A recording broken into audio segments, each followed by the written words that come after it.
We've thrown out ideas of possibly live streaming our reactions to the draft, the first round. Tell us your thoughts on our mock draft.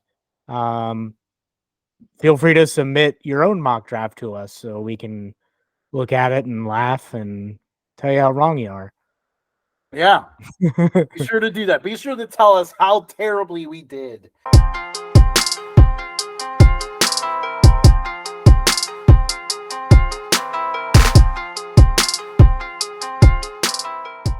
Hello, hello, hello, and welcome to Updog Sports Talk.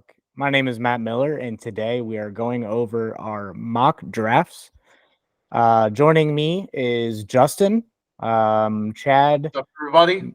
may or may not be able to join us. If he does join us, he'll pop in. If not, we'll be going over his key thoughts of his mock draft. So, um, before we get started, wanted to point out a couple of things. Give us a like, a subscribe. Go and hit the notification button. Get notifications when we post. We don't post that often, so we're not going to blow up your phone. But we're at 74 subscribers. We're trying to get to 100. So if you can help us get there, then perfect.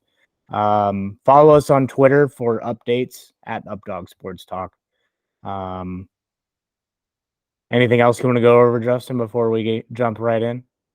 Yeah, I'm ready to jump in. I guess we can kind of dive in here. Mention, we are scoring our mock drafts, so the winner of us will get to brag all over our Updog account.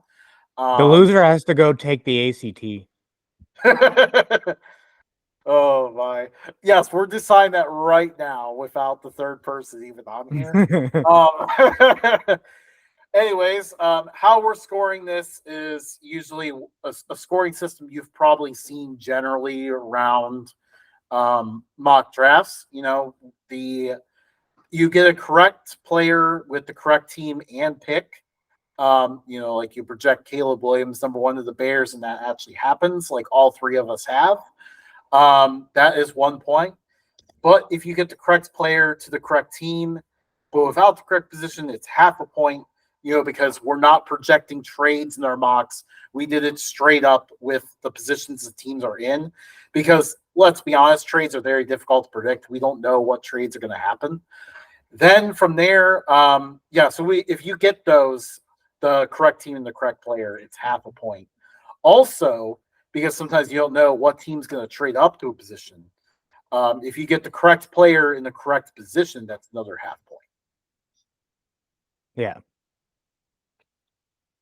If we decided to do trades, we should get like 2 points or something. I know, yeah, 2 points. That'd be insane.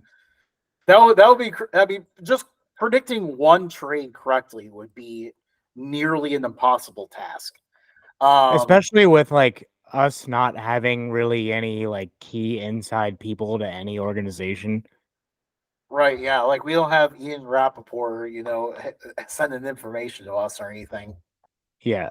Or like even like just somebody working in the front office. Like we don't have anybody like that. Right. And we also should mention if we ever look distracted, we are recording this while the Talladega 500 is going on right now. So if we do get distracted or I yell randomly, that's why. Yeah. With that, Justin, I guess we can just jump right in. With the number 1 pick in the 2024 NFL Draft, the Chicago Bears select Caleb Williams. I don't think it's really that much of a surprise. Yeah, this is pretty much locked in at this point.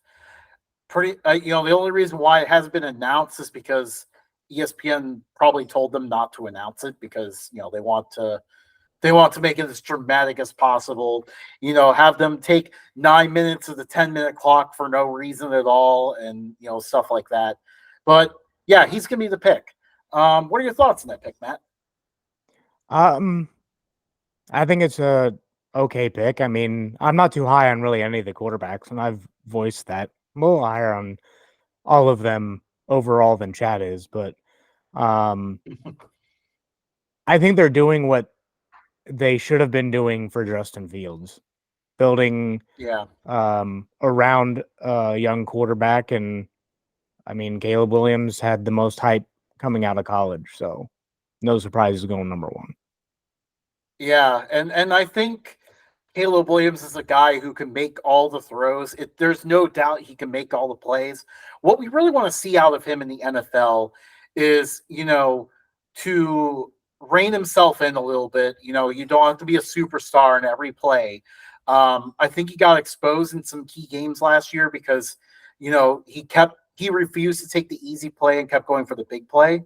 So that's gonna be something he's gonna have to work on in the NFL, because in the NFL, when you get those easy plays, like, unfortunately sometimes it's not as fun, but you have to take the 8-yard gain to the slot receiver instead of trying to Or throw a even the 50-yard 3 yard bomb. gain, or Right. even the Yeah, I 3 mean, yard gain to the running back. yeah, just it's a little short plays, that can help you march down the field. That's what we're going to need to see out of him moving forward with the Chicago Bears. Now, the other thing, and I think we mentioned this a little bit in the last show, the one thing I found funny in the middle of our last show was how the history is kind of repeating itself a little bit. It seems like when they have a GM coach combo that's on the hot seat is when they decide to take their next franchise quarterback. So that's another part that scares me a little bit, is that history is repeating itself there. Yeah, I don't. I mean, Pace might stick around a little longer, but I just don't think Eberflus is going to be around too long. Yeah. I mean, they're going to have a winning record in order for all three to stay around next year. Yeah, absolutely. Like, they need to go 9-8. They need to look like they're finally making progress. Like, it's got to be a pretty good looking 9-8 too. Like, some close losses to good teams and stuff. Maybe finally beating the Packers once would really help long way. In fact, a win over the Packers in 8-9 is probably better than 9-8 with no wins over the Packers. But yeah, that's kind of what we need to see out of them.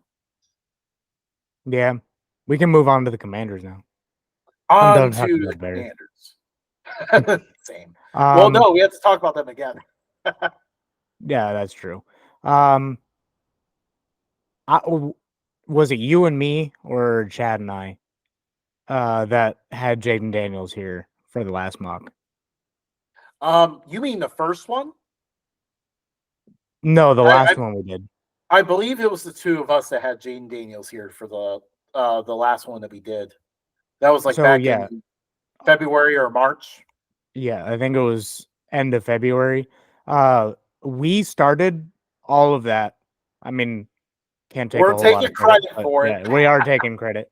We both had Jaden Daniels mocked here for a while now, and everyone had Drake May up until last month, and now all of a sudden everybody has Jaden Daniels, and despite them not having the necessarily the best meeting, um, I don't think that's gonna change the Commander's mind on drafting him.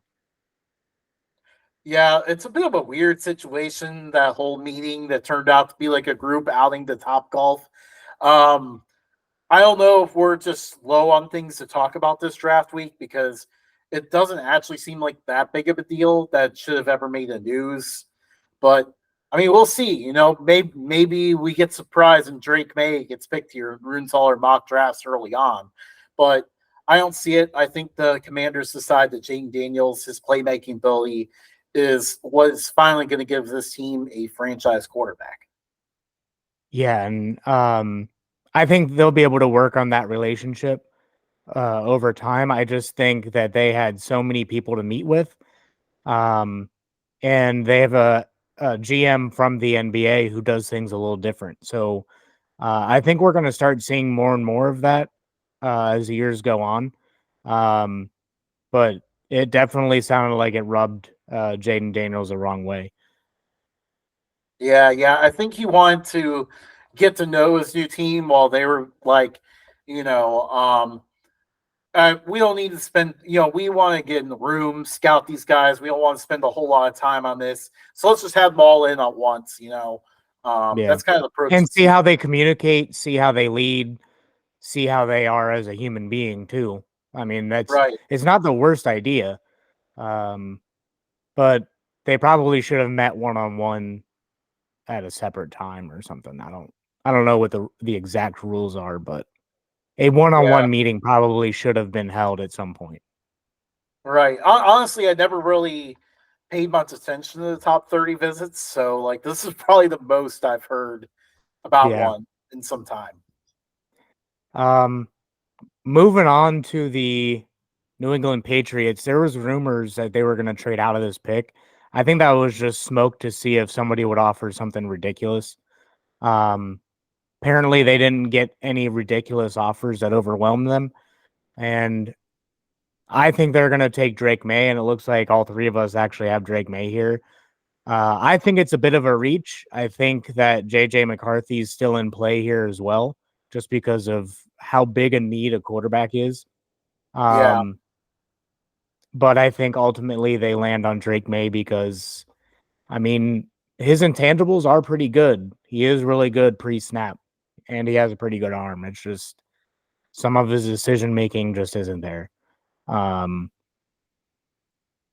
yeah. that's all I I got to say about that. but yeah, like the thing with him, like I just wanted to see more out of him. I wanted to see him be able to deliver in clutch moments. But in all reality, like I think what we ended up seeing out of him was, like when things are going well for them, he's able to play well. But it seems like once things aren't going that great, things kind of drop off. His fundamentals drop. He becomes less accurate on his passes. And I mean, we saw that late in the year last year, especially.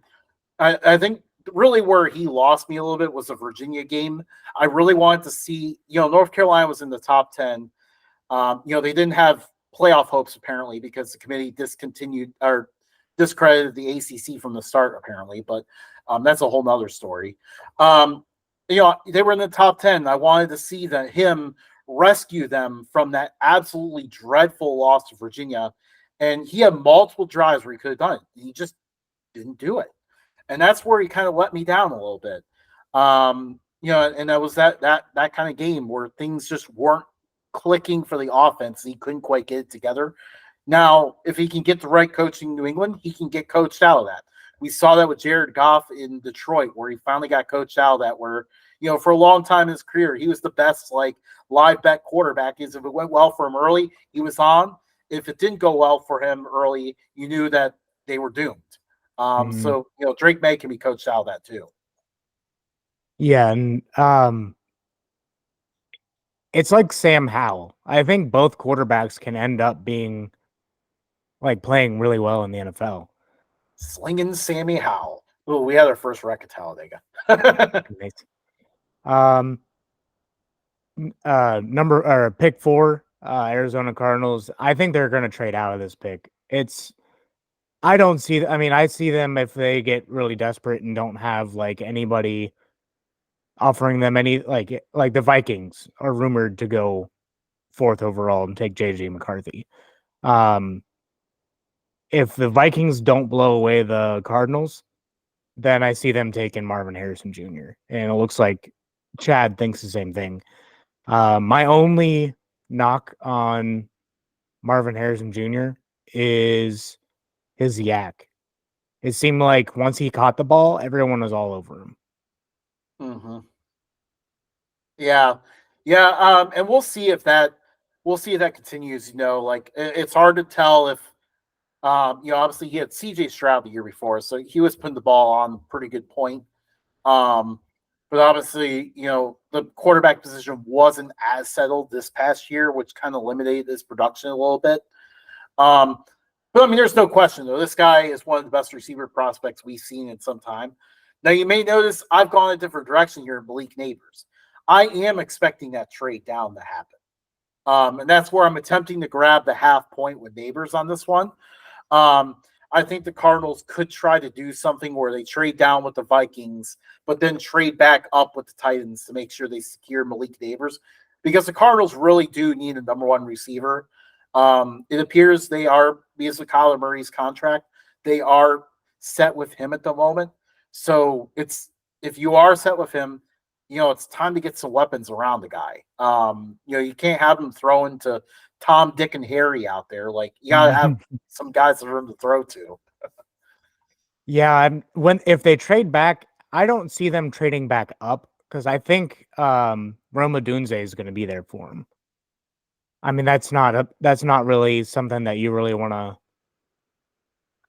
like gamble on either, but Yeah, at the same time, it's like there's so many receivers in this class that if the receiver they want at 11 is no longer there, they can trade back again and get 4 or 5 different receivers. So, right. Or later in the first round because they have that second pick in the first round, potentially secure one then. yeah.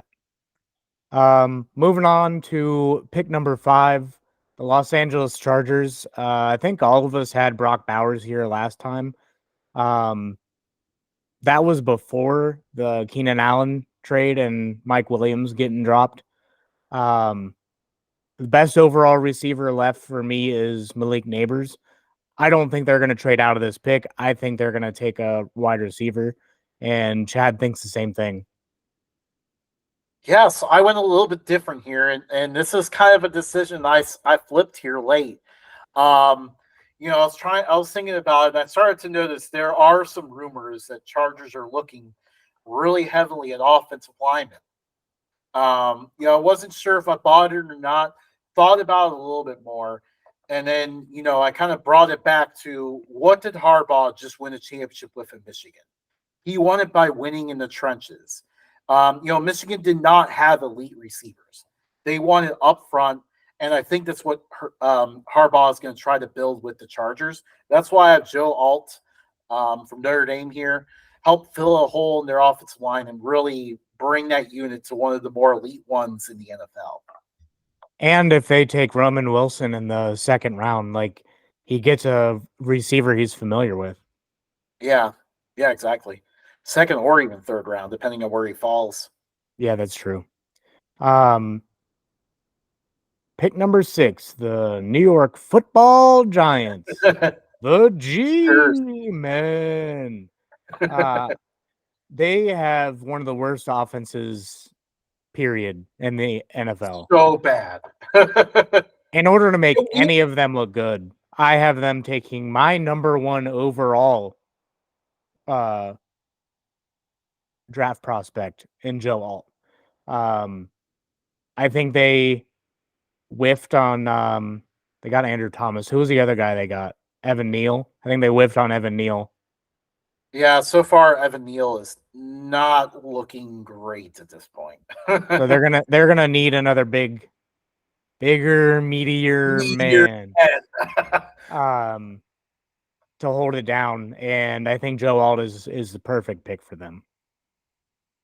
Yeah, yeah. I was looking at offensive linemen for them because their blocking sucks. But really, if you think about it, most of this offense sucks. And we got subjected to this terrible offense so many times in prime time last year. It was so annoying. I refused to watch any of the games that included them, except for the Bills one because I was forced to watch that as a Bills fan. So they need something to address on that side of the ball. I even thought about quarterback at one point, especially with Danny Dimes and his freaking bug eyes in that press conference earlier this week.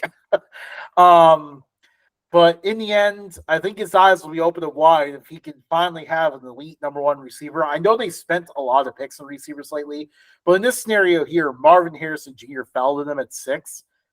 They can't turn that down. They have to make that No. pick.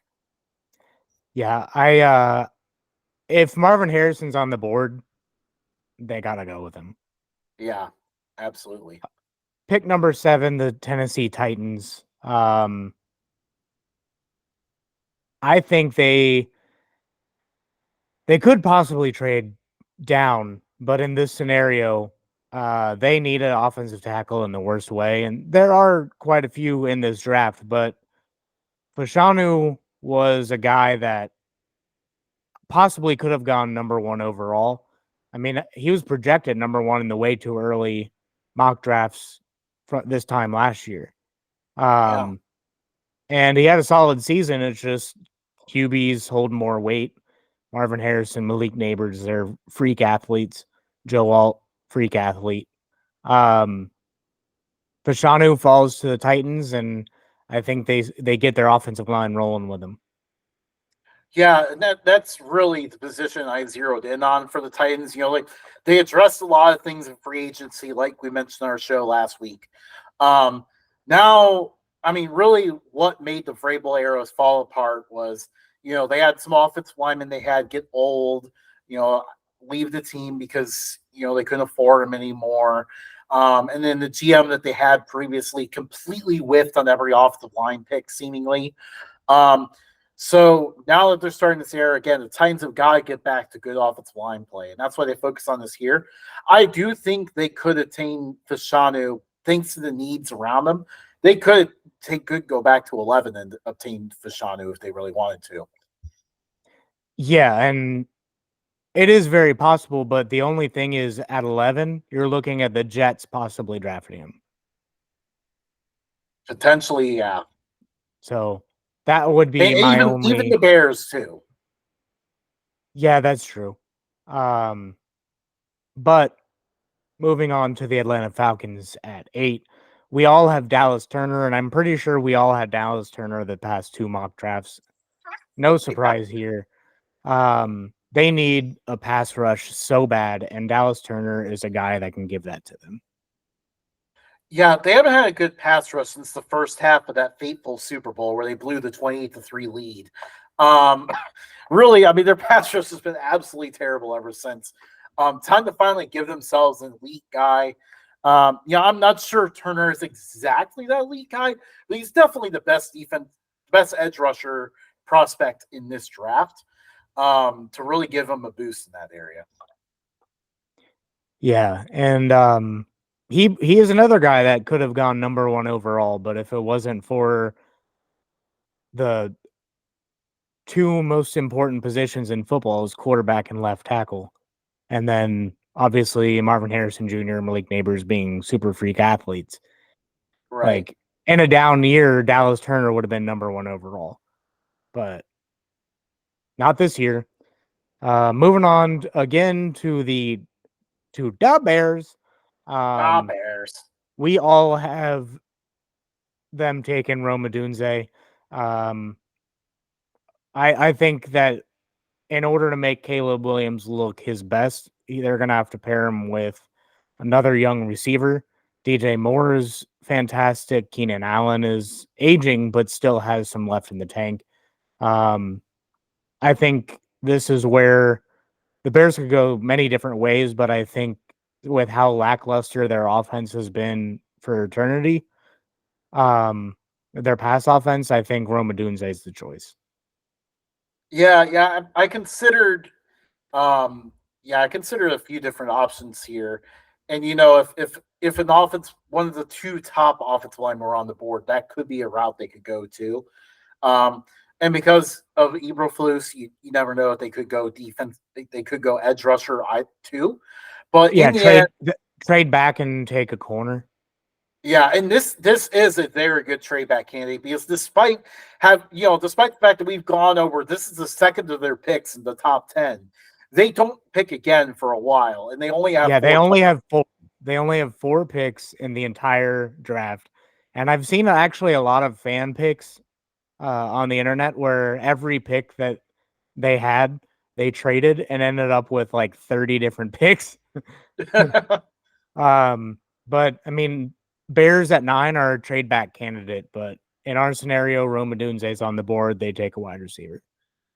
Yeah. And If there's really no one to trade up, I would think that they just stay and they get themselves another good receiver and really give Williams something to work with.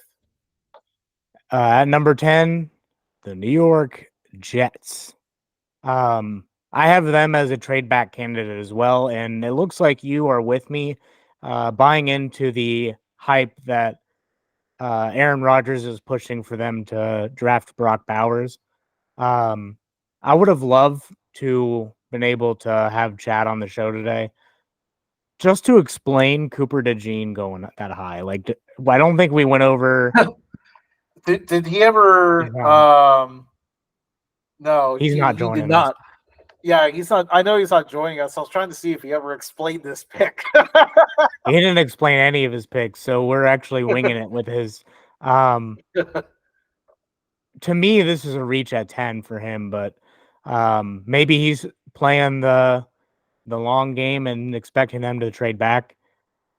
I don't think he Yeah, really knows the scoring system, though. I don't think we went over that with him, but it doesn't appear that he bought into the hype. no, not at all. Yeah. So yeah, I mean, I could see it addressing the secondary. You know, they're a little bit weaker at the safety spot, which I think is where he would fit in at that point. For the Jets specific scenario, but we'll see. Now for us, you know, we saw Brock Bowers. He is one of the most talented tight end prospects we've seen in some time. And I know the Jets are definitely very keen on bringing in another receiving weapon for Aaron Rodgers. So that's where we had them going for this. Yeah. Moving on to 11. This is where we think the Vikings are going to trade up. And to be honest, they don't really have to trade up. Um, at 11, you got JJ McCarthy, but maybe they think somebody else is going to hop him and take him. But um, JJ McCarthy seems like a good fit in Minnesota. Yeah. Yeah, I think Minnesota is a great spot for him. You know, getting to work with Kevin O'Connell. We know that he's a winner. There's still some things that need development for him, but getting to work with Kevin O'Connell, such an offensive minded coach, would really help JJ McCarthy in the NFL. And it really could turn him into an elite quarterback. Yeah. Um, I think the main thing potentially the Vikings might be worried about why they might be trying to trade up to 4 is, you know, it is possible that the Giants do end up deciding to go forget about Danny Dimes and go with quarterback. So that's what they got to be aware of. Also, if they don't trade up, the Broncos and the Raiders below them both want a quarterback. And there's some teams like the Titans and Bears we mentioned earlier that would want to trade down. Um, so I think that's what the Vikings are worried about. Yeah. Moving on to the Denver Broncos, who are a complete mess. Um, They really are. it's actually kind of funny. I don't think any of us have Bo Nix going in the first round. Whereas like a few mocks ago, we all had Bo Nix going here. Um, I think they take on Arnold, and it looks like Chad thinks the same thing. Best player available, fits a big need. They do need pass rush really bad, but with dropping what's his name? Simmons. Yeah, What's the yeah, first Justin name? Simmons. Justin Simmons. I keep wanting to say Jeffrey Simmons, and I'm like, he's on Tennessee. Um, with dropping Justin Simmons, they only have Patrick Surtain the second, so they get another Alabama corner and on Arnold. Yeah. Um, so yeah, I thought about Bo next year because it is very true that it seems like Sean Payton wants a quarterback, but the GM wants a edge rusher. So I think in this scenario, I think you know all 4 quarterbacks kind of go off the board. I don't think they end up reaching for Bo Nix. And the other thing I've noticed, kind of looking back and thinking back to previous years that we've done this, if it's not 100% that the quarterback is going to go in the first round, they typically fall to the second. And I think that's what Matt, I think that, you know, kind of, I know we're kind of looking ahead by saying this, but Matt, I think that's kind of what we both went with there was that if it's not 100% at this point that they're going in the first round, they probably won't go in the first round. Yeah. Those teams scouting them are likely scouting them for the second round. So we shouldn't be surprised by that. I have them going edge rusher, so the GM wins out here. Jared Verse would be a great fit. They really don't have anyone to get after the quarterback at this point. So, you know, he's one of the best players available. That's what they got to go with here. Moving on to the Las Vegas Raiders. All Um, right. the Raiders. We all have someone different. I have them taking a tackle, Oregon State's tackle Fuaga. Um, I think they need to shore up the offensive line, and I do think that Michael Penix Jr. is a good candidate for this spot, but I think they can ultimately take him in the second round. Yeah, Again, the I the agree. only the only thing that would stop them would be the Broncos taking him in the second round, and at that point you have Bo Nix. So it's like if you have one higher than the other, you just trade up into the back half or end of the first round and take one of them. Um, but I mean, I understand where Chad's coming from, but I don't think Michael Penix is first round talent. I don't see them trading back either at this spot. They have too many needs. I see you went with Mitchell. They need a lot. Right. Personally, to me, they need to get an offensive lineman. Yeah, I was thinking offensive line here too, potentially, because, like you said, I mean, they really need to block up front. There's a lot of needs in this roster. This roster is very barren still. Um, I mean, I think Penix honestly does have one of the best upsides in this draft.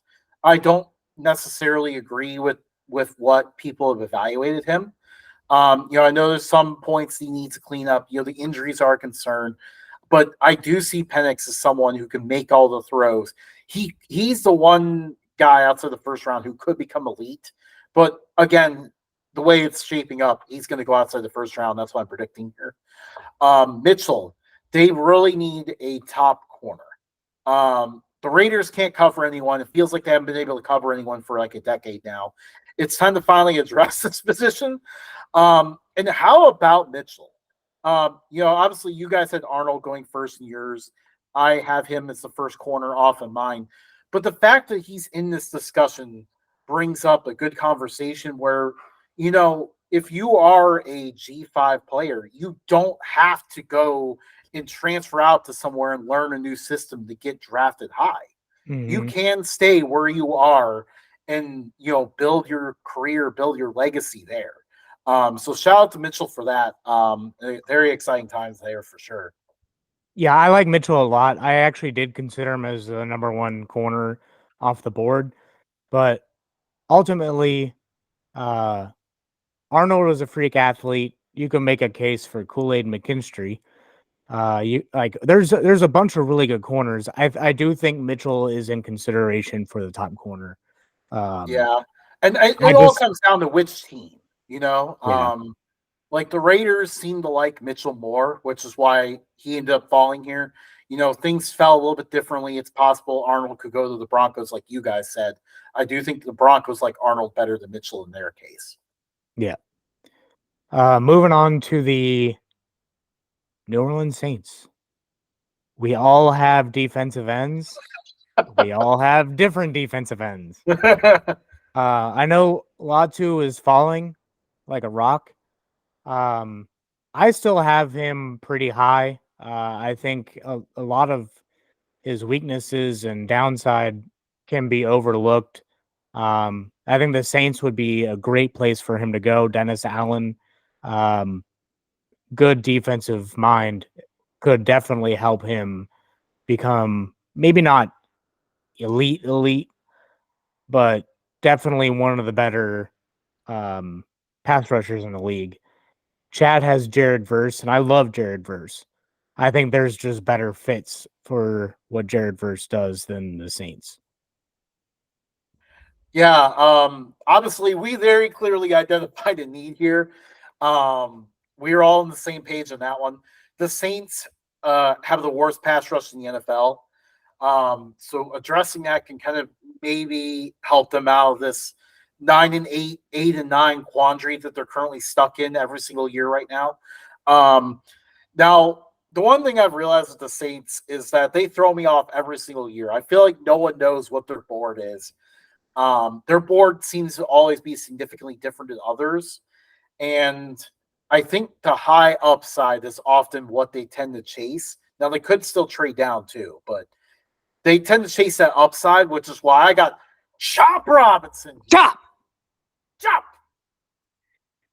Um, Yeah, they definitely need a pass rusher in the worst way. Um, what's his name? The guy that's been there forever. I can't. Cam Jordan, he's more of a Cameron run Cameron stopper. Jordan, not Jordan Cameron. He's the tight end. Uh, Cameron Jordan is aging, and they're gonna need their guy for the future. And all three of us have different mindset on who that is, but it's definitely a need. Moving on to the Indianapolis Colts. This is where I have Mitchell going. I think they need a corner in the worst way, especially with the Texans. They're going to need a top corner, and Mitchell looks like he can cover anybody. Kind of like a Sauce Gardner kind of guy, but like not maybe not top 10 worthy, you know. Right. Um, but he can definitely get it done. And to me, the Colts are a really good fit for him. Chad has Yeah, Mitchell going there absolutely. as well.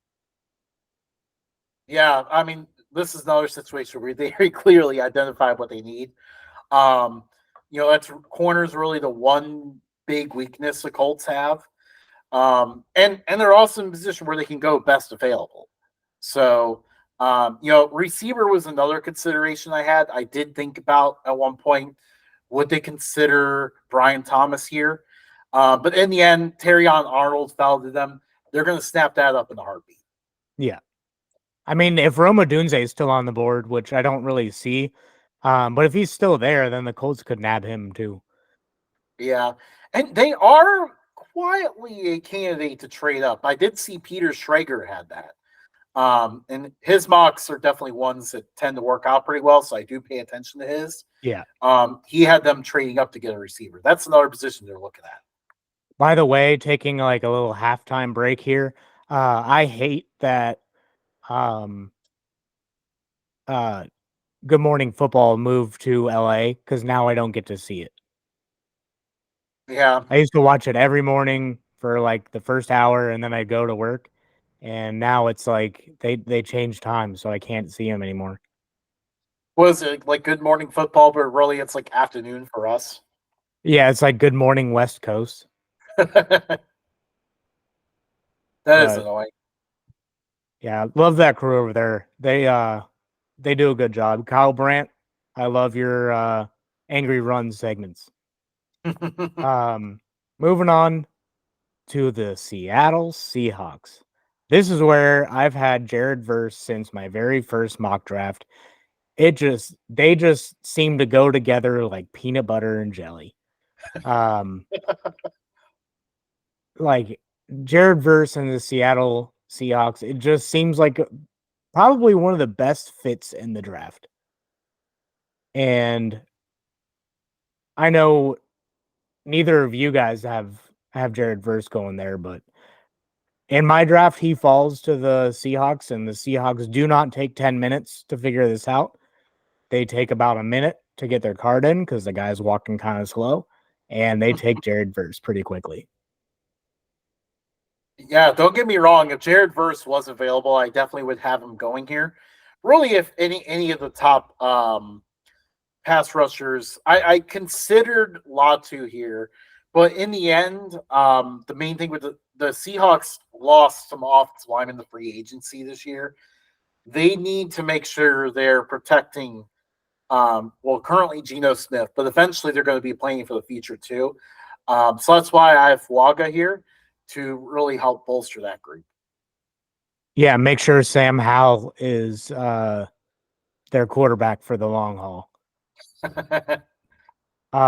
Chad has Johnny Newton going here. I don't think that's a terrible pick. I think it's Yeah, also a good fit, but didn't Leonard Williams resign? Leonard Williams did resign, but I do think they might need a starter next to him. Regardless, um, I think they can wait till later in the draft to get that starter. Um, I think they have other holes, and I think pass rush is definitely one of them. Johnny Newton is a beast, though. Um, moving on to the right side of our mock draft, the Jacksonville Jaguars. Um, how do you say his last name? Fontenot. I want to say it's Fatanu. Patano. Um, from Washington, the tackle. I've had Johnny Newton here. I've had Nate Wiggins. I've had quite a few people mocked here. After watching their epic collapse in the second half of last year, I'm now beginning to think that they take an offensive lineman. I think I think a corner would be perfect for them. Bolster that defense to kind of stop teams from going on that run. But Trevor Lawrence got hit pretty hard multiple times, was playing injured. I think he was out a couple games too. Um, so I think they go with another left tackle and see if they can shore up the blocking. Yeah, yeah. Chad has an offensive lineman there too. Yep. So he was on the same page as you Yeah. there. Yeah, I was thinking about that too, but in the end, like they have such a huge hole at corner right now. They need to fill that. And on the board there is Nate Wiggins, who he's a bit of a risky pick, but he's a high upside, high athlete guy, which I know the Jaguars seem to love. And that's typically where they lean. So that's why I have him going off the board there. Yeah, I've had him there a couple of times. I've had Mitchell there a couple of times, but it's one of the things where they still have a bunch of team needs, Right. and it could go either way. Up next, the Cincinnati Bengals. I'm actually going to start with Chad on this one because I see where he's going. He has Brock Bowers falling to 18, and a lot of Bengals fans wish that were true. I think that would make the offense insane this year. Yeah. Regardless of if T. Higgins sticks around or not, Brock Bowers on the Bengals would just make it almost impossible. I mean, he's another blocker. He's another receiver. He's a beast. He's the best tight end prospect that we've seen in a long time, and he's getting mocked there quite a bit now, which makes me think it's not going to happen. But if it does, I would not mind the Bengals taking Brock Bowers at all. However, in mine, he's already off the board. Um, I've had the Bengals take corners. I've had them at one point. I had them take a receiver because I didn't know what they're going to do with T. Higgins. I still think the T. Higgins thing is going to work itself out. But I have them taking Byron Murphy. They need a stud defensive tackle after DJ Reader left, and what's his name? Dude from the Texans that signed. Why am I drawing so many blanks today? um Signed with the Texans. No, he was on the Texans, and now he's on the Bengals. He's a defensive tackle. Oh, I can't remember at the moment. Yeah. I know who you're talking about. Like, I remember that signing, but yeah, I can't remember the name at the moment. Yeah, I don't know why I'm drawing a blank, but I don't think he's enough. I think they're going to need a longer term guy. Byron Murphy has thighs the size of men. And didn't he break the defensive tackle record at the combine for 40 time? I think Didn't I he have don't like think it a was. He four did have a four four crazy five? 40 though, Yeah, not 4.5 or anything like that, but he did have a crazy fast 40 for a man his size. yeah. So, yeah, I think they have him. I think they're gonna have him for the long haul on the defensive line. Yeah, I tossed around the idea of corner too, but in the end, with how the board fell, I figured the Bengals could stand to use bigger, meatier men Bigger, in meteor the man. inside of their defense, and that's why they go with Byron Murphy here. Moving on to the Los Angeles Rams, replacing um, Aaron Donald is going to be a tall task. I don't think it's going to be done very easily. Johnny Newton could go here. They have plenty of needs. Chad has Latu going here. They do need a pass rusher as well, so that would be a good fit. But I think they are still reeling from losing Jalen Ramsey, and they go with the high upside corner of Nate Wiggins. Mm. Yeah, that's a good pick.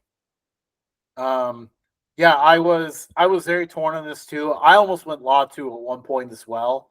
I think they feel good about his potential injury concern. Um, but in the end, Matt Stafford is near the end of his career here.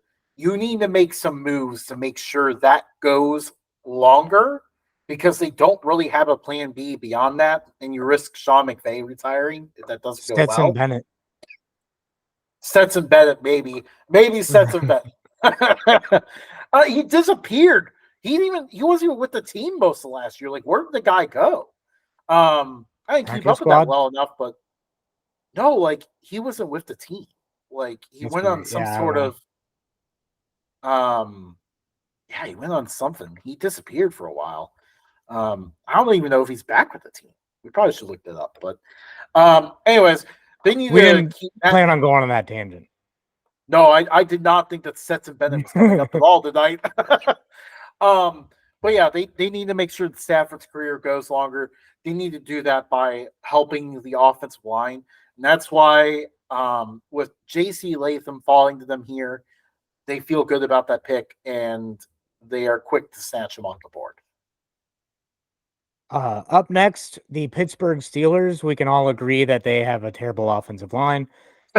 Artie Smith being their offensive coordinator and Mike Tomlin being their head coach. They're going to be running the ball a lot more. They also need to protect Russell Wilson. That way he's not trying to be that Russell Wilson running around in Seattle where everyone was like, give this guy an offensive line.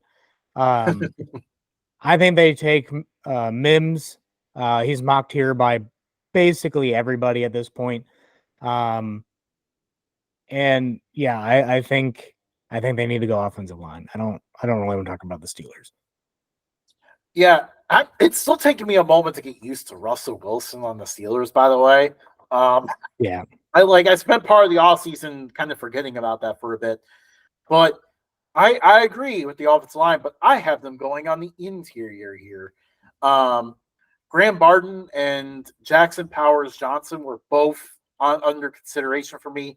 In the end, it sounds like the Steelers are really locked in on Barton. So that's what I went with here. Up next, the Miami Dolphins. Chad has them taking an offensive lineman, JC Latham.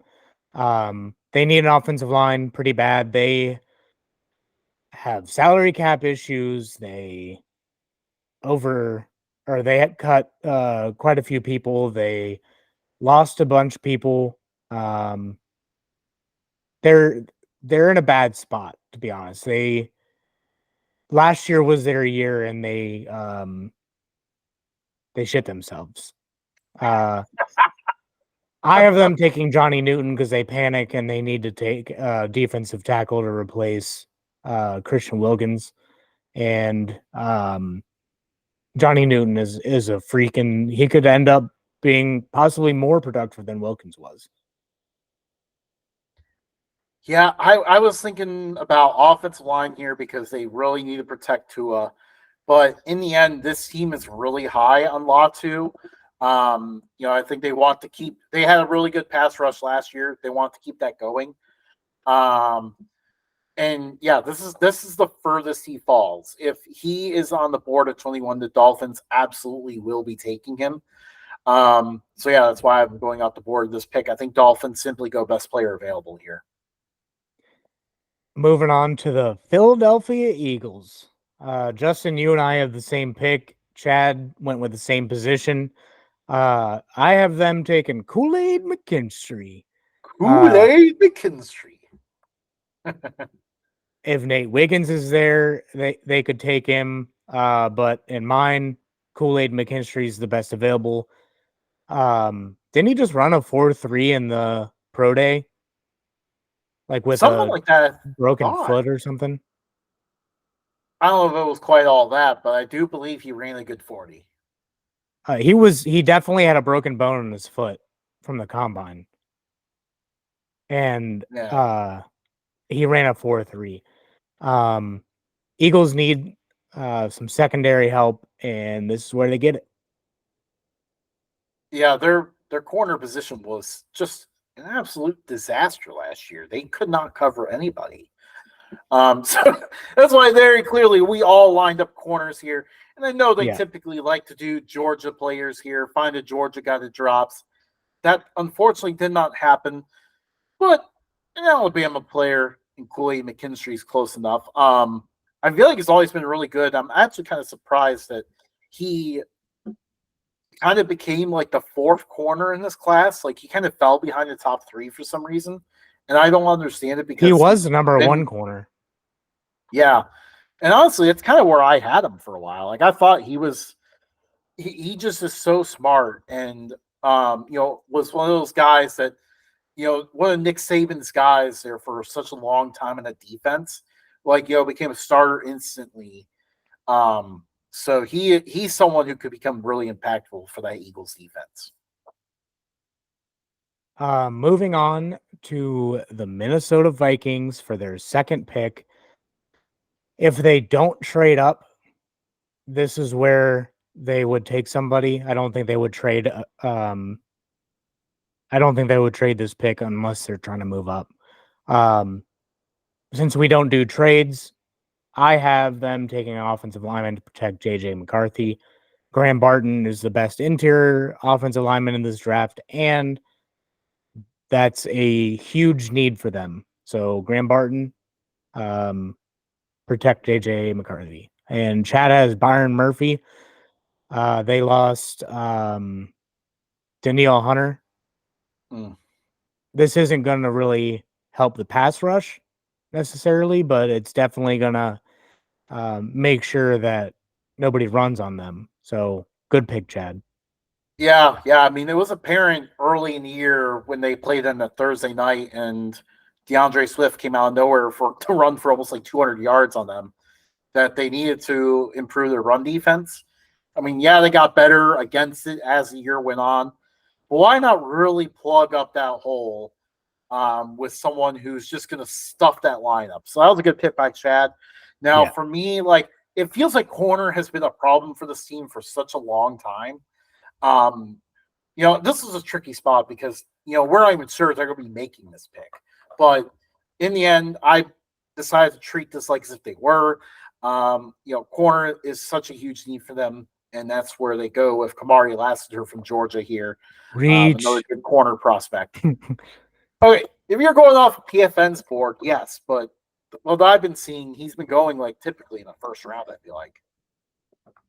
Moving on to the Dallas Cowboys. It seems like we're talking about them quite a bit lately. Well, we have to. We are legally Yeah. obligated to every time we talk about the NFL. They have a huge need at tackle after losing Troy's not Tyron Tyron Smith. Smith. Um, right now in my mock draft, JC Latham is the best available, and Chad has Troy Fontanu. Fontanu. Yep. Fatanu, however you want to pronounce it. Yeah. I have. I looked at their Quit needs watching the here. race. Well, they're just restarting, and it's very intense right now. 26 laps to go there at Talladega. But anyways, back to the draft here. The Cowboys have needs all over the offensive line. I think when the Cowboys looks like a more dangerous team, though, was when they were able to run the ball.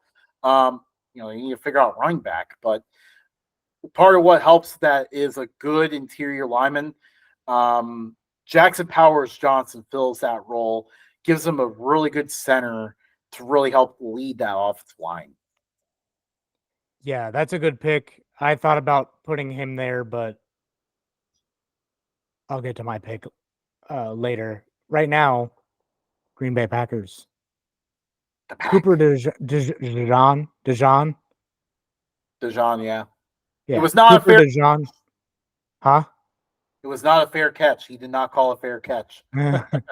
Cooper DeJean and Green Bay Packers also seem to go together like peanut butter and jelly. Um, and that is why I decided to have him stick with yellow in his uniform and go to the Green Bay Packers.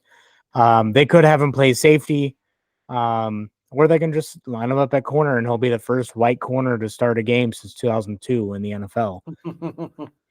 Um, Chad has Graham Barton. That's a pretty good pick. They need an offensive line as well.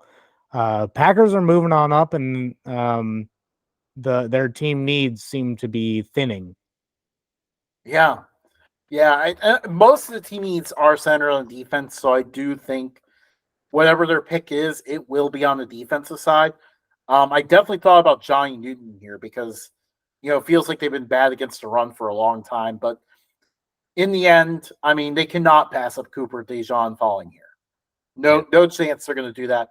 I do find that I'm a little bit weary of the fact that he's been mocked here a lot, which makes me wonder if it's going to happen because it's all the way down to 25. But in the end, I just, that's how this draft unfolded, and I had to go with him here. Moving on to the Tampa Bay Buccaneers, I have Jackson Powers Johnson.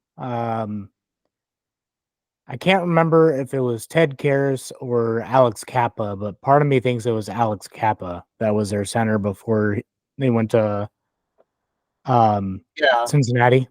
They need a center pretty bad, and Baker Mayfield last year played pretty well, but seemed like he was on the run quite a bit. And shoring up the center of the line uh, could do wonders. And Jackson Powers Johnson is their guy. Chad has. Chop! They Chop! need a pass rush badly, also. But I don't mind Chop there. I think we've had Chop there in other mock drafts before, and yeah.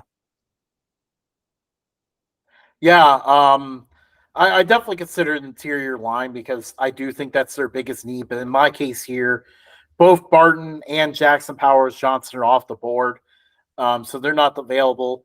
So that means the Buccaneers need to go and address the edge rushing position. Darius Robinson, man, talking is hard sometimes. He is a guy who's been rising up boards. It seems like he is going to be one of those edge rushers that rises into the first round here late in the process. And I think he is the best option available right now for them at edge rusher. So that's who they go with. Yeah, it seems like the last 10 picks are like harder and harder to predict. Yeah, these picks towards the bottom are a real crapshoot. Yeah. Well, they are the best teams in the NFL, so I guess that makes sense. Most of them, I guess. Most of them. Speaking of one of them that is not, the Arizona Cardinals. This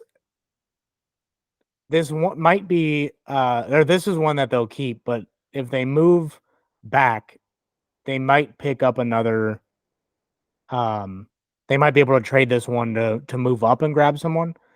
Um and but right now I have them taking Chop. They need everything on defense. But the third most important position in football is an edge rusher, and I think Chop has his downsides, but not a bad pick and late in the first round. I think this is where the Cardinals can start bolstering that defense and start turning their franchise around. Right. Not as fast as a turnaround as the Texans, but still. Which, by the way, Ironically, is with the Texans pick. I know. And we thought that was such a good trade last year because we thought for sure the Cardinals would be getting like a second top 10 pick. And now instead they're down like 27. Yeah. Who saw that coming? But yeah, Chad made a good pick there with Kool-Aid McKinstry. If he's available at that point, there's no way the Cardinals can turn that down. They really need a top corner. Pretty much ever since Patrick Peterson left, I don't think they've had a solid corner. Agreed. Yeah, they really haven't. Um, so yeah, in my case here, I do agree that both corner and edge rusher are two of the biggest positions they need to fill, but both those positions rose in my mock draft and I would say at this point, most of the guys can go in the first round are gone at this point. So that's where the Cardinals need to turn to the interior, add some talent to the defensive line with Johnny Newton. Moving on to the Buffalo Bills. Um, Yeah. it's I think they're a trade up candidate. Um, so this pick may be wrong, but since we don't do trades, Brian Thomas Jr. is available. They need a receiver in the worst way. They need to get somebody for Josh Allen, who's going to be reliable, big hands, large frame. Brian Thomas checks all those boxes. Yeah, agreed. I mean, I would absolutely love it if the Bills came out with Brian Thomas. You're probably right. Like, most likely, Bean is going to end up trading up to make sure this happens. Not because anyone in front, a lot of teams in front of them, and that's why he actually fell to this spot in our mocks, I believe, because we didn't do trades. A lot of teams in front of them aren't really eyeing receivers. Some of them could use a receiver, but they have bigger needs, bigger fish to fry, so that's why they didn't go that direction. I think what Bean would be worried about is those teams behind him. The Lions, the Ravens, the Chiefs, all of them would definitely be eyeing Brian Thomas as soon as he falls past 20. So that's kind of where the Bills would need to move up to prevent from losing him. And speaking of the Lions, Chad and I are on the same page. Adonai Mitchell, another large frame, sure-handed receiver. I think with a bunch of speedy guys around the field, they need that big receiver, just like an AJ Green kind of big guy. And Mitchell fits that box. And like kind of like a Brandon Marshall kind of receiver, someone that can get you um, 7 to 10 yards on a slant, take the hit, get you a touchdown in the red zone. Yeah. And to us, Mitchell fits that box. There's other positions they could take. They could take interior offensive line, blah blah blah. But shoring up the receivers may push them over the edge to get to the Super Bowl.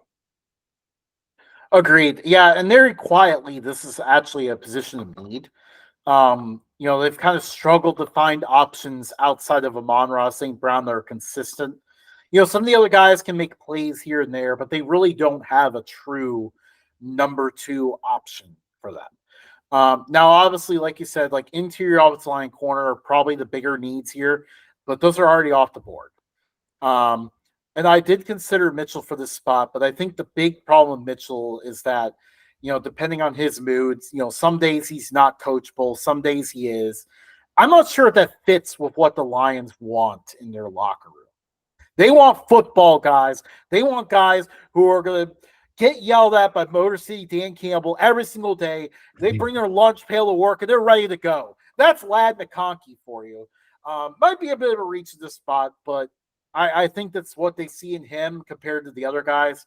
I consider Xavier Worthy here as well, but I felt like he was kind of, he's kind of repetitive, with what they're hoping Jameson Williams will be. I mean, and I don't think they're going to replace Williams yet, even though it's not working out with him so far. I think they're going to give him one more year to perform before they look for another speed guy. So in the end, I went with McConkey here. It seems like he's going to end up sliding into the first round after all. After it felt like he wasn't going to for a long time. The Baltimore Ravens, so moving on to them. They got Derrick Henry, and that was it. They didn't address wide receiver at all. So they get a speed guy that has been flying up boards and could actually go higher than this. But the Baltimore Ravens need a receiver pretty badly, and Xavier Worthy is available. Yeah, he would be so dangerous in this offense. I considered him here too, but in the end, Mims fell to this spot. Um, Another position they really need on that offense is to address the offensive line. To help block for Derrick Henry, block for that run game that they want to build. And plus, they've used a lot of first round picks on receivers lately. So I think they maybe go a different route here, just go with an offensive lineman. Moving on to the San Francisco 49ers. I think we're all in agreement. They don't have a whole lot of needs. Offensive line, though, is one of those needs. We all have different people. Tyler Guyton is a guy that may be a slight reach here. And at one point, that would have been laughable to see him go this late. But he's a flexible guy that can play guard or tackle. And they're gonna need they're gonna need to replace what's his name from why can't I ever remember his name from Notre Dame who went to McGlinchey. Denver. Yeah. Yeah, McGlinchey. Chad has Jackson Powers Johnson. Gonna need a center. Yeah, improve the blocking and the inside. I mean, no matter where we're looking here, like offensive line, I mean, it really, not a lot of people talked about it. It didn't, it didn't come out as a complete liability. But when you look back, I mean, the offensive line was their biggest issue last year. And yeah, so we all have them addressing that. I went with Fatano here as another potential option who could play guard or tackle to help them address that situation. And last but not least, the Kansas City Chiefs. They could go a couple different routes. They can go receiver. They can shore up their defense a little bit more. But ultimately, they need a tackle. They need somebody who's not going to jump off the ball too fast and get a penalty flag. They need someone who can block. And this may be a little bit of a reach. BYU's tackle. I can't see it. It's too small. I know it's BYU. It's too much. Okay, no, we're not going to try. Yeah, BYU's tackle. Chad has Keon Coleman. I think that would make them pretty dangerous. If they do that route, I can see them getting a tackle later on. Yeah, that big receiver to get in there. I was very close to putting Xavier Worthy here, just because you can imagine Andy Reid's mind going here. Okay, we can get the speed option back into this offense. Maybe our new version of Tyreek Hill. But in the end, the offensive line is a position, like you mentioned, they need to address. In my mock, Tyler Guyton fell to them. So there's no chance they're not going to swoop him up here. And that is the first round of the 2024 Updog Sports Talk mock draft. Hope you enjoyed it. I ran out of energy at the end. What about you? Oh, man, 32 picks is a lot to go over. I'm so glad we're not doing 7 of them. Can you imagine being Mel Kiper and those guys doing all that? There's not enough caffeine in the world to even get me through one round, let alone 7. Yeah. Let us know who's you think will be the best. Maybe I'll even run a poll on Twitter for it. Good stuff. Maybe we'll have Chad next time.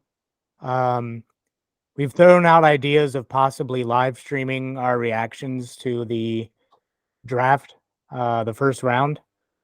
It is 4 hours, so I don't know exactly if we really want to do that, but maybe. Possibly. Perhaps. We'll see how the week treats us. Chad being on his phone, I don't think he'd be able to really do anything else. No, you wouldn't be able to watch the draft at the same time. He has TVs, but he wouldn't be able to do research, stuff like that. Yeah. His phone, we might lose Chad multiple times. And actually, you know what? If you've made it this far into the video, we want to hear from you. If you want us to do a live stream of the draft, let us know. Comment on this. Find us on Twitter. Give us a shout out. DM us. Whatever. Whatever. Um. Yeah. Justin, favorite meat. Favorite meat? Steak. I'll Without a I'll doubt. jump on that. Yeah. T-bone. New York strip. Yes. Um, let me think about it. Yeah, I mean, you know what? obviously there's Wagyu, but Yeah, we're going Wagyu's a affordable. whole different story. Yeah, something that I can actually have like once a year. Yeah, let's go with you know what? Yeah, let's go with a T-bone. A good old T-bone steak. Yeah. 1 year since Justin and my birthdays are so close to each other. Um we just got like what was it, like a 40-ounce steak, thirty Yes, ounce yeah. steak. We got a big ass steak and just had steak for dinner. That's all we had. It was fantastic. It was amazing. And then we got married and we were forced to eat vegetables, which now we eat pretty healthy now, I would say. Somewhat. At We're least not, less definitely not so gonna for be able me to than eat you, 40. but We're definitely not gonna be able to eat 40-ounce steaks with one of them saying something. yeah, not a chance anymore. They definitely have reined us in a little bit. Yeah. We got 5 laps to go here at Talladega.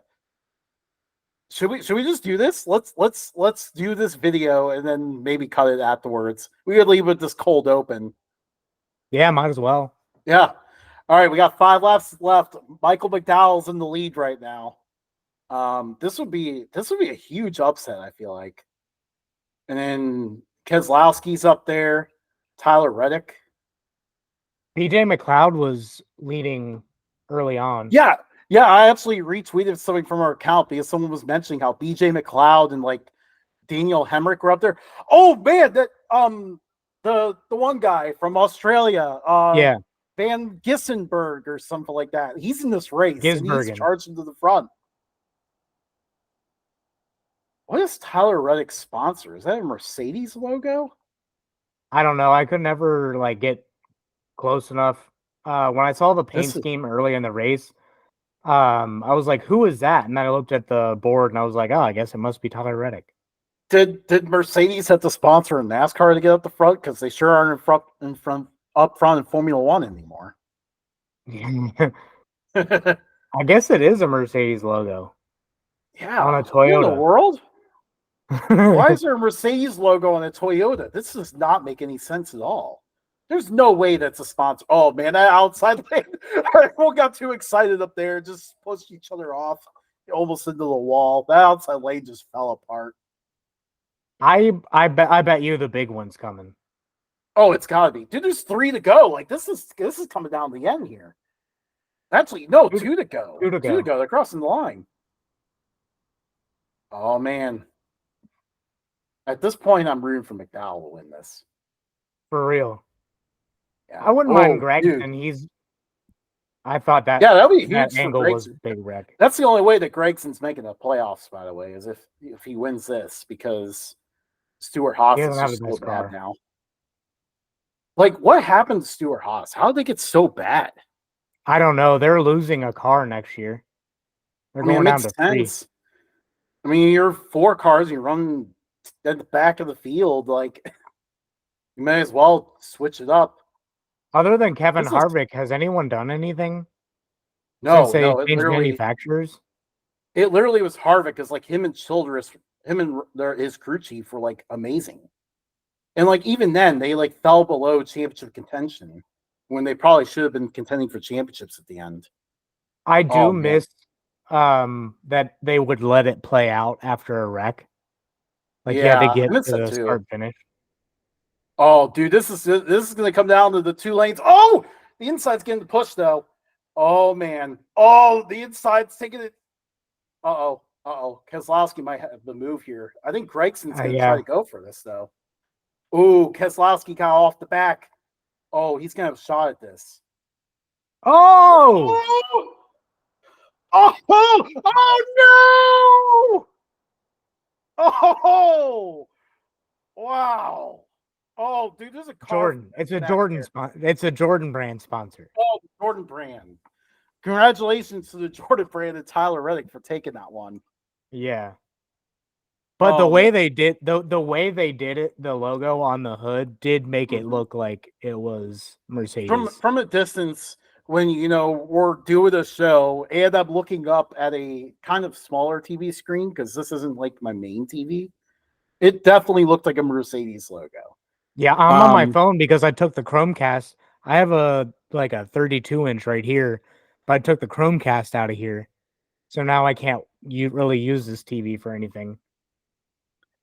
right. Yeah, that was. Oh, it was the 4. He was the one that ended up flipping. He's Barry? getting out, so he's good. Oh Yeah. man, Michael McDowell's pissed. Dude, like he had that thing. All he had to do was keep control of it when he did that block, and then he just lost it. Oh man. Good for Reddick though. I've been Yeah. it seems like every race I'm like, all right, this is Tyler Reddick's race. Oh man, we don't get free cheddars though. Kyle Busch did not win. Mm. Um, Cheddar yeah. yeah. We don't have cheddars anywhere near here. No, I have a cheddar's right down the street, dude. I hate you.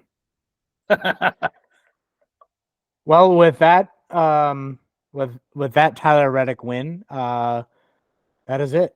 That's our show. We will see you guys next time. Give us a like, a subscribe. Tell us your thoughts on our mock draft. Um, feel free to submit your own mock draft to us so we can look at it and laugh and tell you how wrong you are. Yeah, be sure to do that. Be sure to tell us how terribly we did, and we will find out for real on Thursday. Oh, I Yeah. probably should have mentioned we will record a short if we choose to change anything. Yeah, we're not gonna You and do the a whole public, new episode. you and the public will know when that happens. Yeah. So give us a like and subscribe to see if we change anything. So until next time, we'll see you. See everyone.